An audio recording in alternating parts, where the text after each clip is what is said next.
Hi guys, welcome back to Thursday Top Lessons. This week we are going to discuss an old-time classic written in 1989, The 7 Habits of Highly Effective People. It truly stands the test of time. Okay, so when I was reading this book, I thought it would be written by someone like this, Dr. Lipschitz. But it is written by Stephen Covey, who looks like this, close enough. Now, before we get to the habits or the attitudes, it is important that we discuss about our paradigms. So, paradigm is a map, an internal map. So, let's just say you want to go someplace in Delhi, but you have a map of Mumbai. You will be frustrated. Even if you condition your habits and your attitude to keep yourself happy, you will be happy and positive, but still you'd be lost. Your attitude will help you to fight obstacles when you have the right map. Your character ethic and your personality ethic are such paradigms. The way we see the problem is the problem. So, how do we set the right approach with our paradigms? So, there are two approaches, inside out and outside in. The inside out approach says that private victories must precede public victories, that making and keeping promises to yourself always precedes keeping your promises that you make to others. The outside in paradigm or the approach basically talks about blaming your circumstances or blaming others for whatever you are facing in life. So you sow a thought and reap an action. You sow an action, you reap a habit. You sow a habit, you reap a character. And you sow a character, you reap a destiny. Habit is defined as an intersection of knowledge, skill, and desire. This one basically talks about your maturity, which is a continuum from dependence, which is your childhood, to independence, which is your adulthood, to interdependence, which is true maturity. The basic framework of this book talks about P and PC, production and production capability.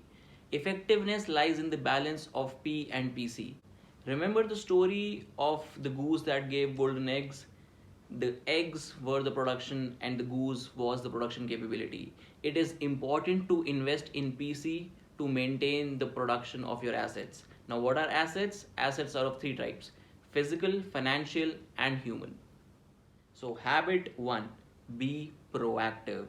In simple terms, our behavior is a function of our decisions, not our conditions. You have to believe that. The ability to subordinate an impulse to a value is the essence of the proactive person.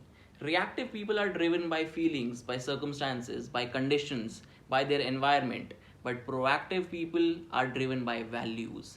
Carefully thought about, selected, and internalized values. A person who can say, I am what I am today because of my choices that I made yesterday, that is the nature of true proactivity. Now, Viktor Frankl, a Holocaust survivor, suggests there are three central values in life: the experiential, that happens to us, the creative, that we bring to existence, and the attitudinal, our response in difficult circumstances. The third one being the most important. A good way to analyze this habit would be your circle of concern and your circle of influence. The circle of concern talks about the things that we are concerned about. It's a list of haves. Example, if only I would have this or that. Whereas the circle of influence talks about things that you can actually do something about. It is a list of bees, not haves.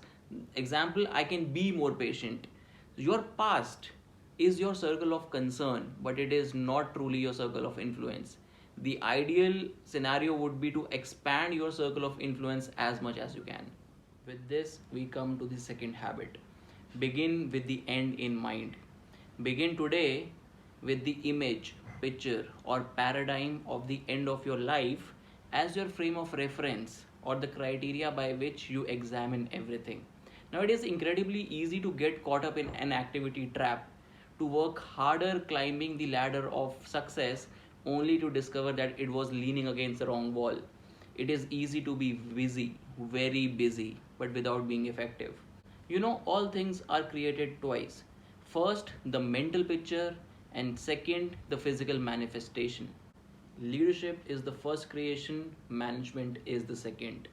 Imagination and conscience are the two tools to make it happen. Always remember the carpenter's rule: measure twice, cut once. Now let's talk about habit 3: put first things first. Habit 3 is the personal fruit, the practical fulfillment of habit 1 and 2. Effective management is putting first things first. While the leadership, which is your right brain, the more creative part of the brain, decides what the first things are, it is the management, which is the left part of the brain, that decides day by day, moment in moment, how to execute it. Organize and execute around the priorities. Understand the difference between urgent and important. Urgent is something we react to, something that is right in front of us, whereas importance has to do with results. As you can see in the chart above, it is the quadrant 2 that we wish to be in, which is important and non urgent. That is where two results for the long term can be driven.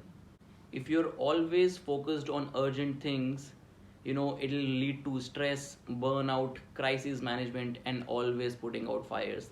That is not where you want to be, which is the quadrant 1. This is what a highly effective chart looks like. They say if you want to get something done, give it to a busy man. But always remember one thing: you must think effectiveness with people and efficiency with things. Efficiency with people never works out. Management is essentially moving the fulcrum over, and key to effective management is delegation. Delegation is of two types.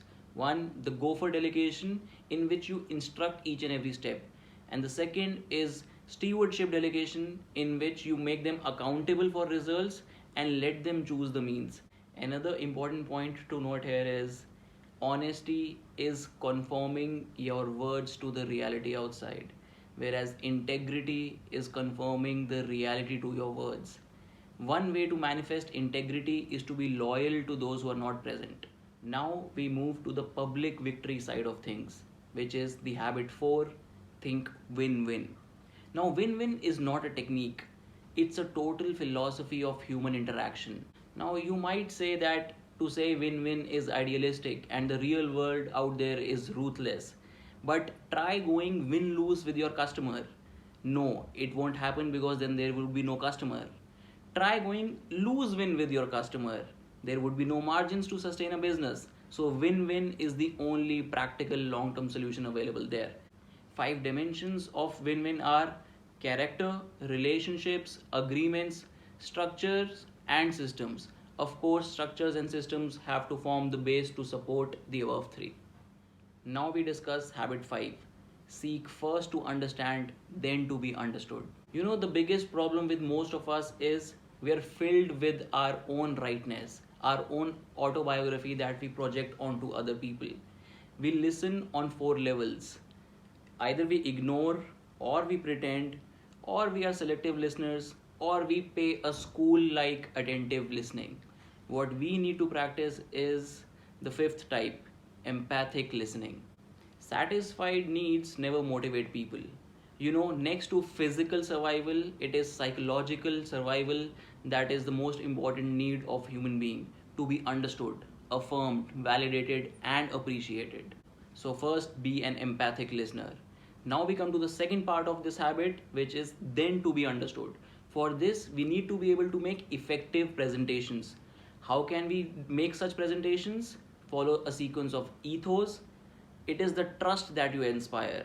Second is pathos, which is the empathic side by understanding other person's emotion.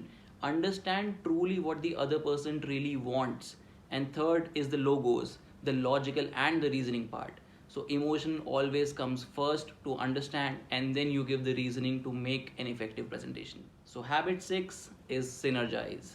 When properly understood, synergy is the highest in all life, the true test and manifestation of all the other habits listed so far. It is about believing that the sum is higher than the individual parts. Two things that are critical to synergize: trust and cooperation. Now we come to the seventh habit, which encompasses it all. It is about sharpening the saw. It is about taking time to renew yourself. It is about renewing your own PC. Remember, the production capability. The four dimensions of renewal are physical, which you can do by exercise and good nutrition, social, which is by service and empathy, spiritual, which is value clarification and meditation, and fourth, mental, which is reading and visualizing things. Work on these dimensions and you will be ready for whatever life throws at you. An important pitfall here is that we somehow have distorted paradigms, that we don't feel that we have sufficient time to sharpen the saw. The only way to do it is just by doing it. Now, to close, I leave you with some thoughts to understand your own paradigm and perhaps inculcate these seven habits. You see, there is a gap or space between a stimulus and response. And the key to both our growth and happiness is how we use that space.